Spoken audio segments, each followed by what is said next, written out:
United કિંગડમનું London શહેર. London શહેરની સોહો વિસ્તારની બ્રોડ સ્ટ્રીટ. આ વાત છે ઈસવીસન 1854ની સાલની. લંડનની ગલીઓમાં ઘોડાગાડીઓ દોડતી હતી.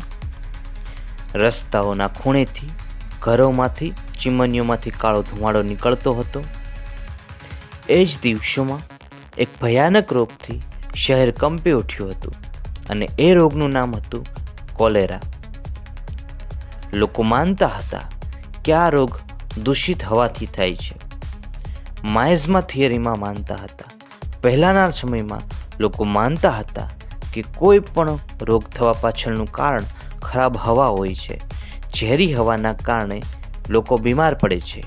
પરંતુ તે સમયના ડૉક્ટર જ્હોન સ્નો આ વાત માનતા ન હતા. તેમને લાગતું હતું કે કોલેરા થવા પાછળનું કારણ દૂષિત હવા નથી, પરંતુ દૂષિત પાણી હોઈ શકે છે.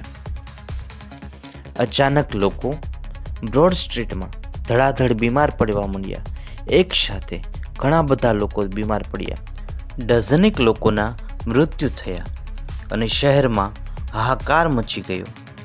ડૉક્ટર જ્હોન સ્નોએ ઘરે ઘરે દર્દીઓની માહિતી એકત્ર કરવાનું કામ શરૂ કર્યું.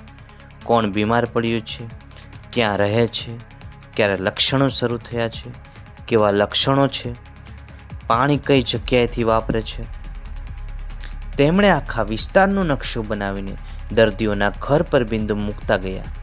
થોડા દિવસમાં નકશો તૈયાર થઈ ગયો અને નકશો સ્પષ્ટપણે દર્શાવી રહ્યો હતો કે બધા દર્દીઓ એક જ હેન્ડપંપનું પાણી વાપરતા હતા અને હેન્ડપંપની આજુબાજુ રહેતા હતા.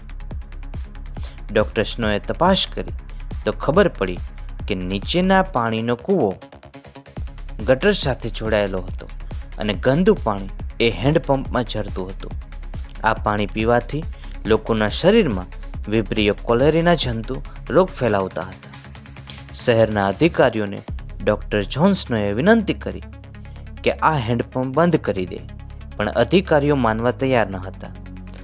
જ્હોન સ્નોએ તૈયાર કરેલો નકશો બતાવ્યો અને તારણ બતાવ્યું. પછી હેન્ડપંપને બંધ કરવામાં આવ્યો. થોડા સમયમાં નવા કેસો આવતા બંધ થયા અને નક્કી થયું કે કોલેરા પાણીથી ફેલાતો રોગ છે. એ દિવસથી એપિડેમિયોલોજીની શરૂઆત થઈ અને ડૉક્ટર જ્હોન સ્નોને એપિડેમિયોલોજીના પિતા કહેવામાં આવ્યા. એપિડેમિયોલોજી એટલે કોઈ પણ રોગ થવાનું કારણ શું અને એના રિસ્ક ફેક્ટર કયા છે.